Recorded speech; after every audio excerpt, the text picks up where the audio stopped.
Merci d'être avec nous. Je suis Eugène Mamamotoka, les Massorettes. Aujourd'hui, nous allons partager avec vous sur un sujet très important. Il s'agit de la marche spirituelle.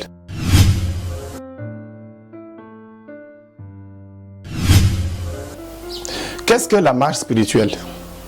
La marche spirituelle consiste à aller en relation avec Dieu, mais par des étapes.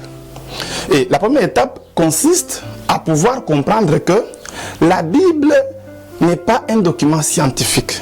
La Bible, c'est la pensée de Dieu. Une fois que vous comprenez que la Bible, c'est la pensée de Dieu, déjà, vous commencez à lire chaque phrase de la Bible et chercher à la comprendre dans son sens spirituel. À ce stade-là, déjà, ce sera une bonne marche dans son début. C'est-à-dire quoi? L'homme lit la Bible en essayant d'être au-delà de sa connaissance scientifique et pénétrer les mystères qui sont à l'intérieur des écritures bibliques. Et à ce stade-là, la marche commence son parcours. C'est-à-dire, l'homme commence à comprendre que on ne peut pas aller chercher Dieu dans un bâtiment physique, dans un bâtiment quelque part. Pourquoi? Parce que Dieu lui-même, dans sa dimension, en tant que Dieu, il dit ceci. Le Dieu qui a fait le monde et tout ce qui s'y trouve, étant le Seigneur du ciel et de la terre, n'habite point dans des temples faits de mains d'hommes. Là, c'est Acte 17, 24. Et le verset 25 va renchérir en disant ceci. La main de l'homme ne peut pas servir Dieu. C'est pourquoi Jésus-Christ avait dit, tu es Pierre, et sur cette pierre, je bâtirai mon église.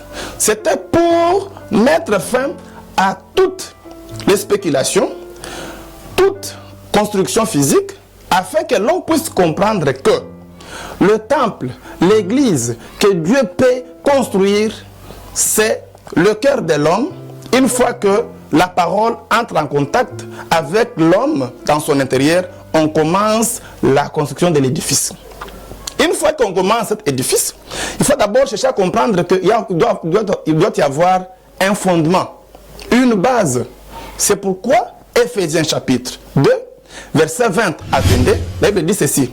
Vous êtes édifiés, vous êtes construits sous le fondement des apôtres et les prophètes.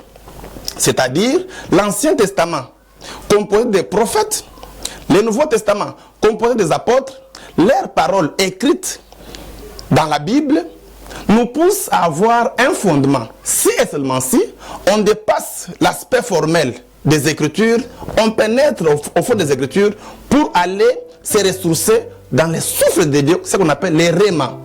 Et si on enseigne la parole de Dieu en faisant allusion à des pratiques scientifiques, on n'a pas compris. C'est-à-dire, on ne peut pas donner à Dieu des offrandes en termes de biens matériels, l'argent, tout ce que vous voulez. Non. Dieu est esprit. Il faut savoir qu'est-ce que l'esprit demande chez l'homme. Si vous amenez à Dieu qui est esprit les biens matériels, vous confondez la solidarité humaine avec offrir à Dieu. Alors, si seulement on commence à comprendre qu'on ne peut pas gêner en s'abstenant du rire, des foufous et tout ce que vous pensez, là, on n'a pas compris qu'est-ce que jeûner selon les écritures bibliques. Et on reste dans l'histoire. Si on ne comprend pas qu'est-ce que l'exode israélite, on va penser que c'est une histoire qui a eu lieu, ça fait quasiment autant d'années. On ne comprend pas que la Bible, c'est aujourd'hui de Dieu. C'est un message qui a toujours sa potentialité dans toutes les générations. Alors, si on commence à comprendre que l'exode israélite est spirituel, l'Égypte est spirituelle, on peut quitter de l'Égypte vers la terre promise par la direction de Moïse en étant en France, en étant au Congo, en étant au Gabon. Là, on comprend que l'exode biblique ne nous parle pas d'une histoire déjà passée, mais d'une actualité aujourd'hui. Là, au moins, si vous commencez à comprendre cela de cette manière-là, les bases de la marche spirituelle a déjà sa place. Une fois que vous avez planté les bases ou les fondements, donc l'homme qui doit être au temple de Dieu peut maintenant commencer sa marche. C'est pourquoi Ephésiens chapitre 2 verset 20 va nous dire que il faut que l'homme puisse commencer à s'élever Donc cette élévation-là vous amène maintenant à aller vers votre marche spirituelle afin d'aller rencontrer notre Dieu. L'homme s'élève comment?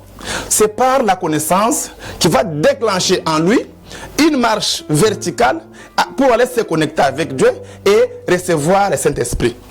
Sinon, on reste dans tout ce qui est horizontal. On pense que Dieu, c'est un monsieur quelque part assis, on l'appelle, il va exaucer nos prières. C'est déjà une fausse marche spirituelle.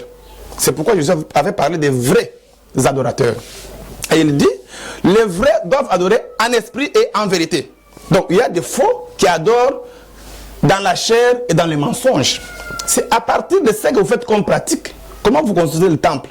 Quand vous dites aux gens, cotisez l'argent, amenez ça pour construire un temple pour notre Dieu, c'est déjà le début d'une aberration. Vous quittez la marche spirituelle vers la marche charnelle et vous devenez en fin de compte des adorateurs charnels. Or, il fallait commencer par enseigner l'homme qu'il doit être construit dans son intérieur par la parole qui va commencer à l'élever.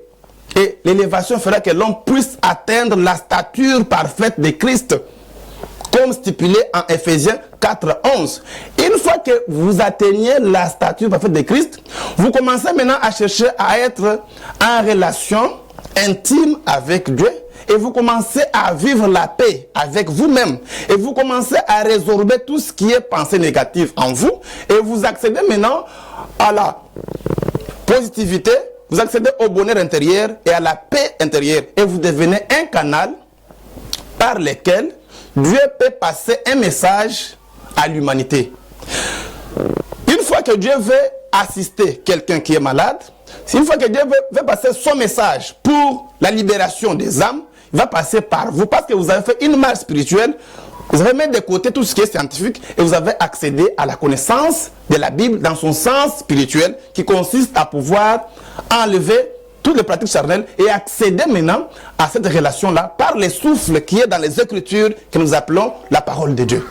Et quand vous enseignez la Bible dans son sens scientifique, il y a des pratiques comme ça. Il faut porter les vêtements de l'homme, faites allusion à un pantalon, à une robe, à une chemise. Vous ne comprenez pas les vêtements de l'homme selon la Bible. Les vêtements de la femme, qu'est-ce que la femme selon la Bible? Donc, vous nagez autour de la connaissance scientifique, vous n'arrivez pas à accéder maintenant à la dimension spirituelle. Alors, c'est pourquoi j'aimerais que vous puissiez entrer en contact avec nous pour accéder à la connaissance biblique qui consiste à mettre à côté toutes les pratiques du genre jeûner 100 jours, manger la Sainte Seine d'une manière scientifique, l'huile d'onction acheter quelque part, et pour accéder maintenant à toutes ces pratiques-là dans leur sens spirituel et comprendre que Dieu est esprit, il faut l'adorer en esprit et en vérité.